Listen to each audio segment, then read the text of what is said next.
So do people actually like living in Columbia, South Carolina? Or do they only move here because it's cheaper than Charleston and Greenville if you're in South Carolina? I mean, it's a fair point. Cost of living is one of the big draws to the area. But look, when you ask locals or those that relocate here, there's kind of just something about this place that surprises a lot of folks once they get settled in. Things that stand out beyond just that price tag on a house. Now, I'll let you decide once you hear this list. So let's count down the 10 things people love most about living in Columbia, Lexington, and the Lake Murray area to see if you should add it to your short list. Number 10, less coastal risk. So one of the biggest reasons people move to South Carolina is the weather. Now we'll dive more into this later, but here's the flip side of it. It's still a coastal state. I mean, when most outsiders think about South Carolina, they usually picture the beaches, right? Places like Charleston, Myrtle Beach, Hilton Head, and others.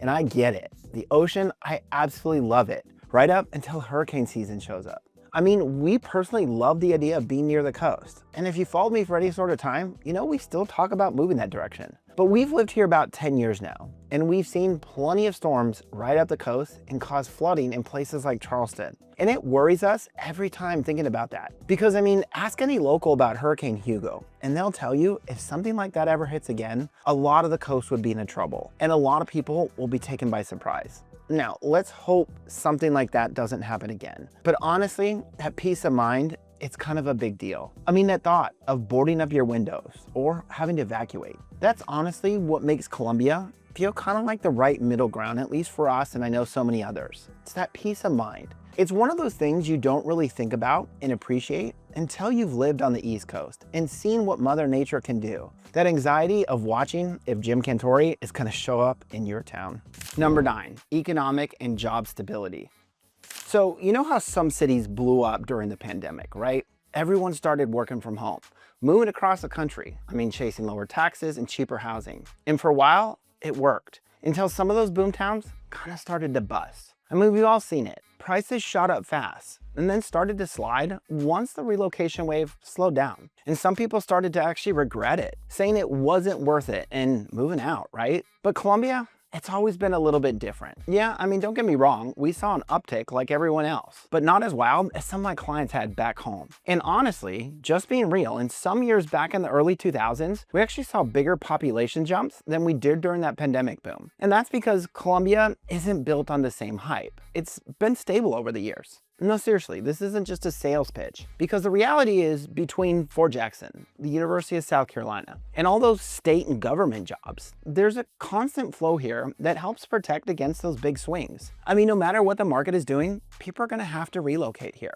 I mean, for instance, across the country in 2024, we had the lowest amount of closings in real estate since 1995. That's right, pre-2008. But locally, we were actually up year over year last year. We had more closings last year than we did in 2017, 2016, and plenty of more years. Look, this isn't a boom and bust town. We didn't hit that wall that other markets did. It's a market built on steady jobs, government work, education, healthcare, and now new industries honestly moving in. And all keep things kind of balanced. Even when other spots around the country, I kind of feel a little bit shaky, just being honest. And look, stick around, because we're just kind of starting to scratch the surface here. There are plenty of more things that I know we fell in love with once we landed here. Number 8, great schools in family-friendly suburbs. Now look, I'm not trying to steer anyone in any direction, but it's something I hear almost every single week when people reach out. We chose the area because of those school ratings. Look, districts like Lexington 1, Lexington Richland 5, and even schools like Blythewood High, Dreher, and AC Flora, and so many more have been recognized on sites like niche.com, Great Schools, and even US News recently. And again, that's just naming the few schools. There's plenty more that hit those sites. I mean, families love that they can still get highly rated schools while their money goes further on housing. Now, when it comes to choosing which district is best, I get asked this a lot. Honestly, it depends on what matters most to your family. So to give you an idea, I had one client from Pennsylvania, and they picked their area because their kids were big into sports. I mean, they're talking about colleges already eyeing their kids. And they chose a school that not only had strong sports programs, but also strong academics. Now, another family from New York, A little bit different. They chose a school known for its college curriculum because their daughter was already taking advanced courses and prepping for their SATs. And one more example to give you an idea. It was a couple from out west, and they picked their school because of the technology centers, where students can actually take hands-on trade courses before graduation. Their son had always dreamed of running their own restaurant, and when they came out to visited the school and learned about their culinary arts management program, it had their son's eyes lighting up and excited. And look, if public school isn't your thing, I get it. Columbia's got you covered. I mean, you got highly ranked charter schools, private schools, and plenty of faith-based academies too. That's why I always tell families, look, don't just chase the ratings. They matter, I get it. But you gotta find the school that fits your kids best. When you're in town, visit the schools, talk to the principal, do your research. And I'll tell you this, great schools are one of the biggest reasons people love living in the Columbia area. Again, it's so much so that each parent will fight online trying to convince you their school is the best in the area. But this is why I tell you to reach out, because we can help guide you and cut through all the noise on those forums that oftentimes truly confuses people more than it really helps. Number 7, manageable commute and traffic. All right, let's talk traffic, because if you spend any time online, you've probably seen people complain about it a lot. But let's be real, I don't think I've ever been on any forum or YouTube channel in any city that's growing where locals weren't complaining about traffic and growth. Am I right? Now, let's be real for a second. Yes, you'll hit some congestion here. I'm not gonna lie. We've got a real rush hour, especially around Malfunctioning Junction, which is where I-20 and I-26 come together. And they got a lot of construction going on in the area. And of course, the infamous Highway 378, Sunset Boulevard traffic. But honestly, compared to big metros, most people move here end up laughing about it. I mean, they tell me this isn't traffic, and I get it coming from Los Angeles. The truth is you can usually get across town in 25 to 30 minutes, not an hour and a half like Charlotte, Atlanta, Nashville, and so many others. I mean, even with all the growth we've seen, it's still easy to get from home to work, downtown, or even to the lake without losing half your day in bumper to bumper traffic. I mean, I always tell my retired clients, if you go grocery shopping at 10 a.m. or head downtown after lunch, you'll probably wonder what traffic everyone's talking about, right? So yeah, it's not perfect, don't get me wrong. It's not small town America in a one stop sign town. It's still a growing area with infrastructure struggles, but it's honestly predictable and manageable once you kind of figure out the flow, and especially those back roads. And that's one of the underrated things people end up loving about living here, not spending their entire time in traffic. Number 6, real seasons without those harsh winters. Let's be real, a lot of people moving here are coming from up north. They're tired of frigid winters, shoveling snow, and pool seasons that barely last 2 months. But on the flip side, I had a client who tried Florida, thought it would be paradise after living in all that snow. And they realized after a couple years, they actually missed it when it cooled down, hoping they could pull a jacket out for once. I mean, who knew you would actually miss that? But again, that's what makes Columbia so great. You kind of get the best of both worlds, right? You'll see the leaves change, get that cozy fall weather with coffee on the porch, and yet still be able to grill outside in February. I mean, would you believe we heated up the pool and had a pool party for Super Bowl last year?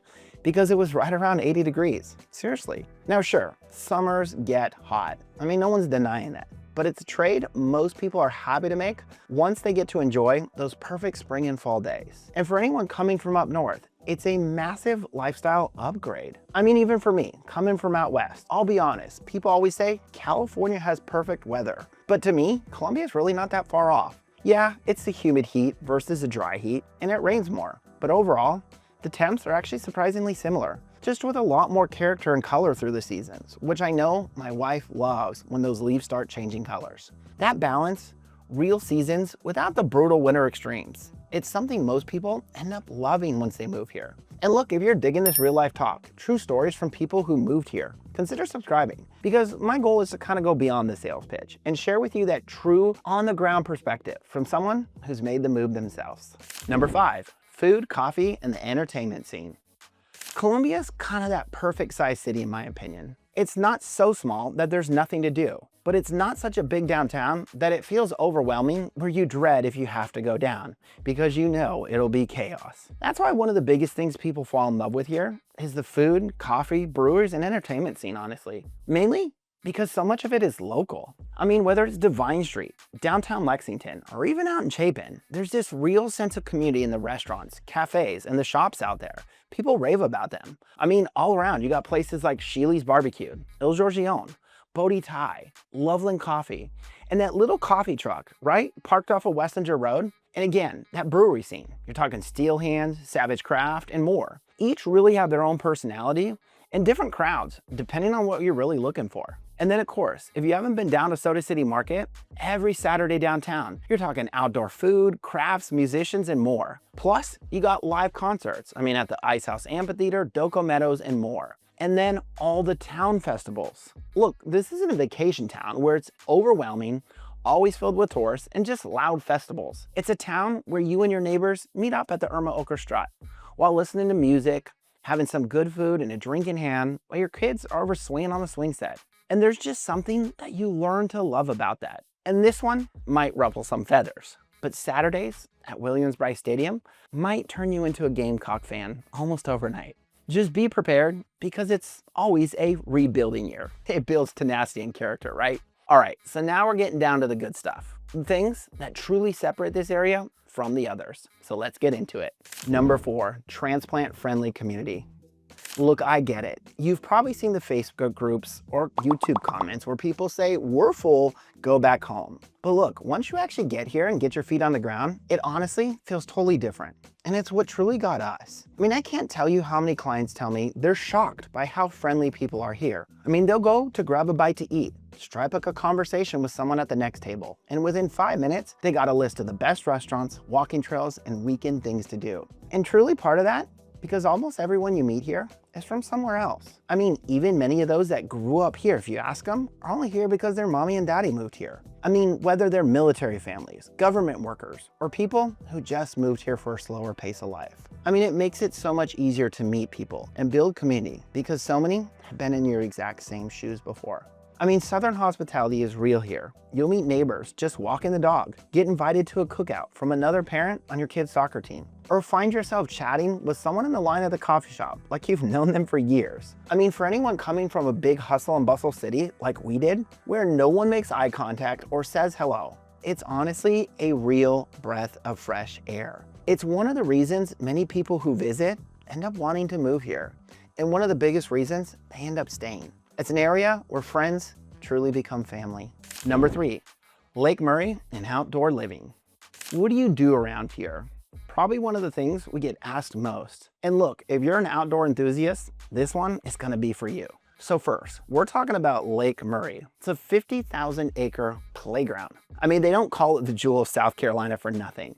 You got boating, fishing, kayaking, paddleboarding, jet skis, or just chilling by the water with a drink in hand, right? It's not just a lake, it's truly a lifestyle. I mean, it might be time to peel that salt life sticker off and replace it with a lake life sticker. Because honestly, for a lot of folks, it's the reason they stick around. But here's the biggie. You don't have to pay $1 million and live right on the water to truly enjoy Lake Murray. There's public access on all sides of the lake, and there's plenty of boat rental places and even new lakeside restaurants popping up daily. I mean, drinks at Liberty on the Lake or tacos over at Nacho Margarita always taste different with that lake as the backdrop. And look, if being in or on the water isn't quite your thing, the 1.7 mile dam walk across Lake Murray at sunset, I mean, it'll take your breath away. Or maybe it's just because I'm out of shape. But look, it doesn't stop there. I mean, you got kayaking down the Saluda River, camping over at Congaree National Park, or even Sesquicentennial State Park over in Northeast Columbia. You got hiking out in Lexington at Peachtree Rock, biking down the Three Rivers Greenway, or just taking a stroll around that brand new Old Mill Pond in Lexington. I mean, for outdoor enthusiasts, there's plenty of adventure that's not truly that far from your doorstep. And I know so many people that absolutely love that aspect. Number 2, central location. Hands down, one of the best things about living in the Columbia area is how central it is. I mean, you're literally about 2 hours to the beach and 2 hours to the mountain. Seriously, it doesn't get much better than that for my fellow road trippers. I mean, if you love day trips or quick weekend getaways, this place is a dream. I mean, you got summers in Charleston, Myrtle Beach, fall in Asheville. Both are totally easy drives. Add on, you got Charlotte about an hour and a half away. Atlanta's roughly 3 hours. Gatlinburg, just over 4. And even Disney World or cruise ports, only about 6 hours away by car. It really is that perfect spot if you love to explore without living in the middle of tourist town chaos, right? I mean, for us, coming from the West Coast, that's been kind of one of the biggest perks. We did all the West Coast things. Now, the entire East Coast is kind of our playground. Each year, we've kind of picked new spots to road trip to.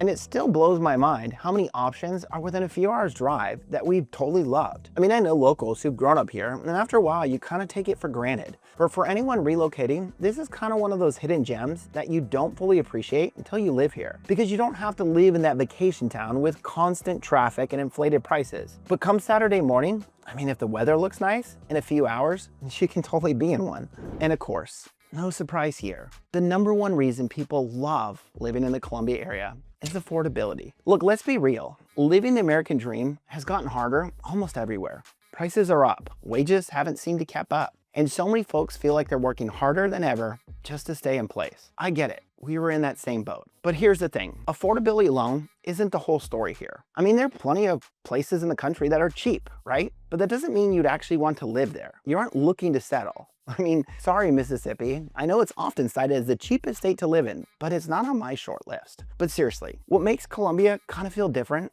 is the balance. You can buy a home you love, still be near good schools, awesome neighborhoods, beaches 2 hours away, and still have money left over to actually enjoy your life. Sure, there's trade-offs. I mean, maybe we don't have the same glitz as Austin, Phoenix, or Naples. I mean, some of you like that. But you also don't have to pick up that extra overtime shift, skip vacations, or stress every time bills are due. I mean, for so many people who move here, it's the first time they tell me they feel like they can breathe again. They can travel, save money, and still own a home that fits their lifestyle. That's the real win. Not just cheaper housing, but finally being able to live again. So what do you think? Are you convinced to add Columbia to your shortlist? Is it more than you thought it was? I mean, no, it's not Charleston or Myrtle Beach. And there are a few trade-offs if you're coming from a big metro. I mean, I know it firsthand. But look, if you're open to something a little bit different, where your money stretches further, outdoor adventure kind of replaces those amusement parks, and community events take the spotlight over those big crowded festivals, then Columbia might just surprise you in a good way. And look, if you're thinking about making the move, again, don't hesitate to reach out. My team and I would love to help you figure out which area fits you best. Otherwise, check out this playlist right here. I'll walk you through everything from neighborhoods to further cost of living, so you can see which pocket of Columbia truly feels like home, because that can be the make or break of whether or not you end up loving it. Otherwise, we'll see you on the next episode.